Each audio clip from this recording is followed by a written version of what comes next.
সোজা চিন্তাভাবনা চিন্তা প্রক্রিয়ার তাৎপর্য ব্যাখ্যা করে এবং আমাদের অপ্রয়োজনীয় জিনিসগুলিকে নির্মূল করতে এবং গুরুত্বপূর্ণ বিষয়গুলিতে আমাদের চিন্তাভাবনাকে ফোকাস করতে সাহায্য করে।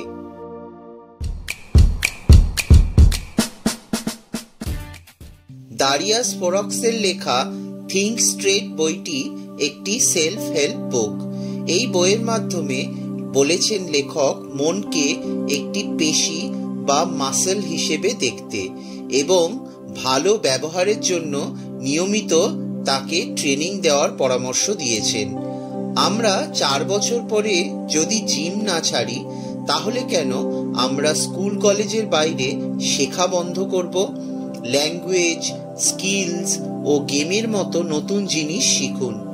আপনি যদি নিজেকে ধারাবাহিকভাবে পর্যালোচনা করেন, তাহলে আপনি স্বতঃস্ফূর্তভাবে অপ্রয়োজনীয় তথ্য ফিল্টার করতে পারবেন এবং শুধুমাত্র এমন সিদ্ধান্ত নেবেন যা আপনার জীবনের ফলাফলকে প্রভাবিত করবে।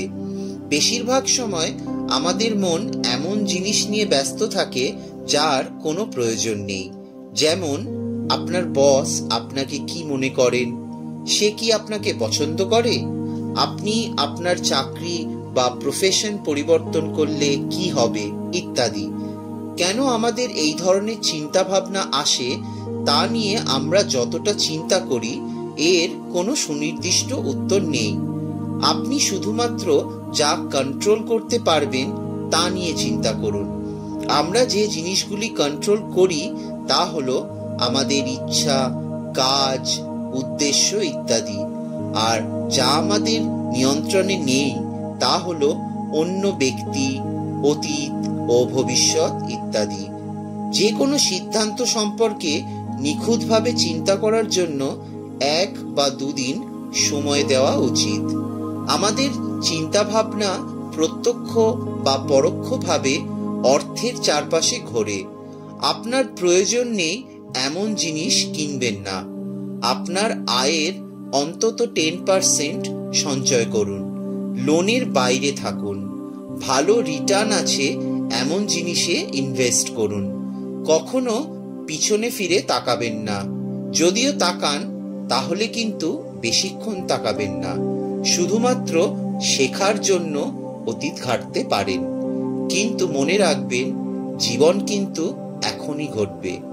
আজকের ফাস্ট ও কমপ্লেক্স পৃথিবীতে কার্যকর সমালোচনামূলক চিন্তাভাবনা এবং সিদ্ধান্ত নেওয়ার দক্ষতা বিকাশ করা আগের চেয়ে অনেক বেশি ইম্পর্টেন্ট।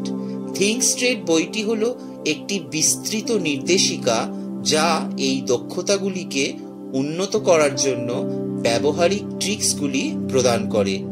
আপনাকে আরো ভালো সিদ্ধান্ত নিতে, অপ্রয়োজনীয় চাপ এড়াতে ও আরো পরিপূর্ণ জীবনযাপন করতে সাহায্য করে। এই ছিল দারিয়াস ফোরক্সের লেখা থিঙ্ক স্ট্রেট বই থেকে শিক্ষণীয় কিছু বিষয়, যেটি আমি আপনাদের সাথে শেয়ার করলাম। ভিডিওটি ভালো লাগলে অবশ্যই লাইক, শেয়ার, কমেন্ট করবেন এবং অবশ্যই আমার চ্যানেলটাকে সাবস্ক্রাইব করে নোটিফিকেশন বেলটাকে অন করে রাখবেন, যাতে ভবিষ্যতে আমি যখনই কোনো ভিডিও আপলোড করব তার নোটিফিকেশন আপনাদের কাছে চলে যাবে। ধন্যবাদ।